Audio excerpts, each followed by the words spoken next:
Hola, buenos días, ¿cómo te encuentras? Espero que muy bien.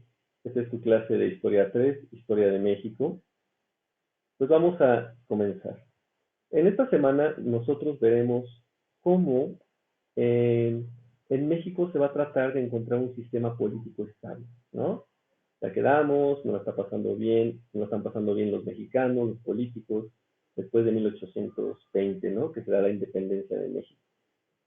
Bueno, pues vamos a tener que hay una pugna entre dos grandes bloques de políticos y de personas que tratan de dirigir al país. Esta pugna, esta diferencia es entre liberales y conservadores. Los liberales, ¿qué proponían? Los liberales proponían tener un desarrollo en circunstancias iguales, ¿no? Una forma de gobierno que fuera una república, es decir, dividida en estados, los cuales cada estado tuviera su representante y que se comunicara con un presidente del país. En cuanto al aspecto económico, los liberales tenían, um, concebían que se debía dar una tendencia liberal en la economía. ¿Qué significa esto? Bueno, libre cambio, también que se abriera el país a las industrias, que hubiera un comercio entre varios países y que la propiedad privada se pudiera dar en México, ¿no? Recuerden que antes la corona española decía que se iba a poner en un territorio, que se iba a poner en México o en Argentina, y si no, no había otra forma, ¿no? La corona española determinaba. Bueno, en cuanto a posturas sociales, para los liberales los hombres eran iguales ante la ley, ¿no? De hecho, lo que ellos proponían era la abolición de la esclavitud. Entonces, vamos a ver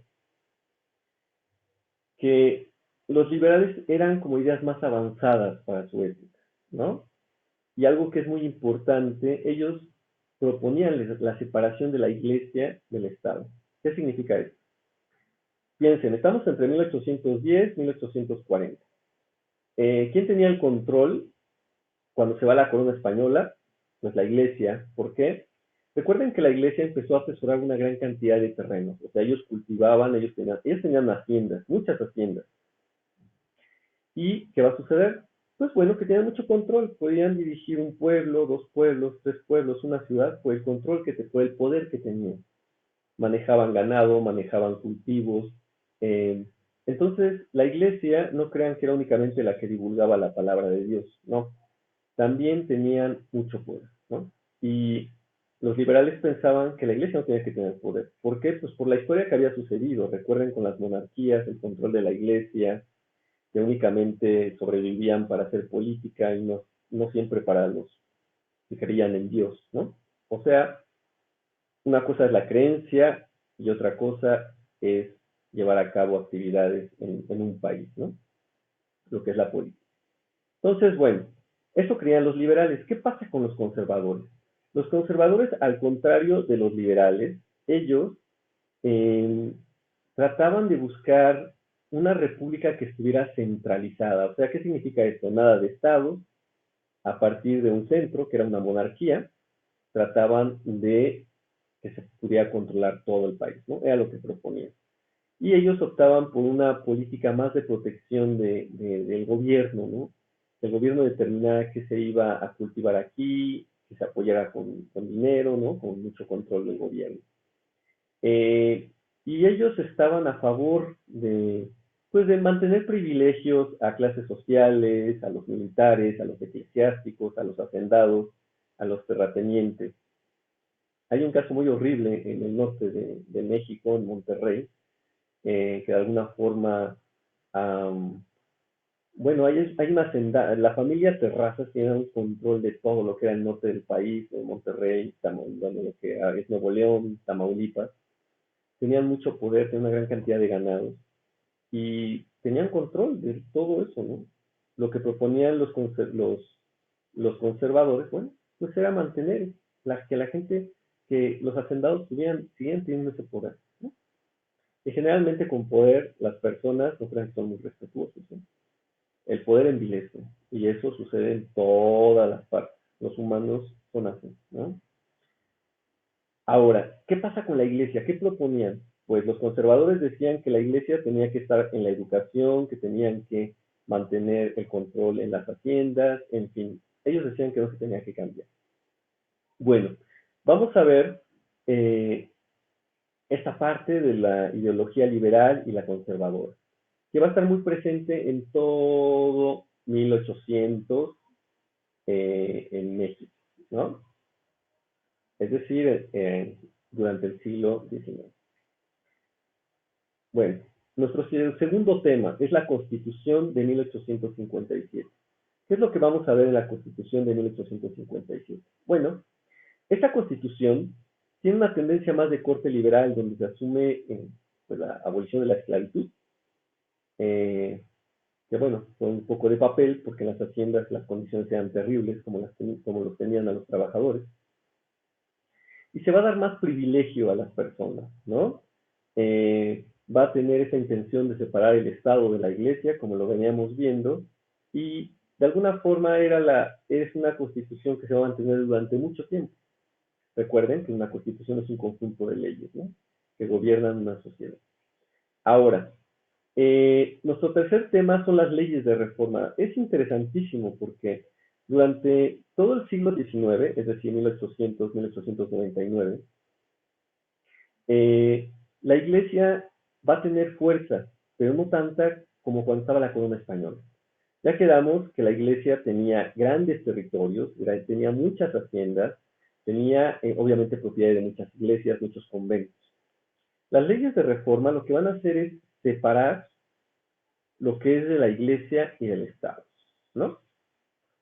O sea, decía Jesucristo, lo que es de Dios, y lo que es del César, es del César, ¿no? Bueno, Benito Juárez lo llevó a la práctica. ¿Qué significa esto? Se crearon varias leyes, una de ellas era separar la educación, que fuera técnica, que fuera científica, separarla de la iglesia. ¿Qué significa esto? Pues no decirles que el origen del planeta, de la Tierra fue que Dios lo creó, etcétera, etcétera, ¿no? Es un ejemplo. Implicaba separar toda creencia religiosa de, de los aspectos técnicos y científicos. Uh-huh. Ejemplo, actualmente nosotros tenemos una educación separada de la iglesia. Por eso tú estudias biología, física, un poco de filosofía, historia, ¿no? Donde te van indicando qué ha pasado. En cambio, entre 1800 y 1899, pues ¿de qué se estaba hablando? Pues de que Dios creó el universo de acuerdo a no sé qué, etcétera, etcétera. Entonces, bueno, una de las leyes de reforma, porque son varias, es la separación de la educación de una escuela laica en donde no está la presencia de la iglesia. Pero hay otra ley que nos habla del registro civil. ¿Cuál es esa ley? Pues que ahora todos los registros que hagan las personas que viven en México, las va a realizar el registro civil.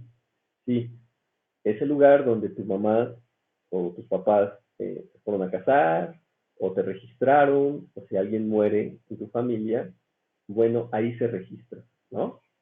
¿Y esto por qué? Pues porque Benito Juárez pensó que se tenía que tener control de la gente, de su propia población. La iglesia no lo podía tener, ¿no? ¿Por qué? Porque como quedamos, la iglesia no veía como la ventaja para todos. Lo que estaba trayendo era como poder a sí mismo. Uh-huh. Otra ley. Otra ley es la venta de los muebles de la iglesia. Obviamente yo sé que esto es escandaloso, ¿no? Pero resulta que la ley argumenta que como es las tierras son parte de los mexicanos, bueno, pues les corresponde a los mexicanos, no a la iglesia, ¿no? Entonces a la iglesia se les dejaron a conventos, iglesias, algunas construcciones que eran de ellos y que las hicieron, pero en general hubo una gran pérdida de propiedades para la iglesia. Esto fue un escándalo, ¿no? Y obviamente hubo una gran resistencia.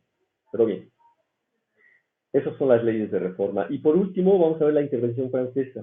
Vamos a ver qué pasa con la intención de los conservadores de traer a Maximiliano. ¿Vale?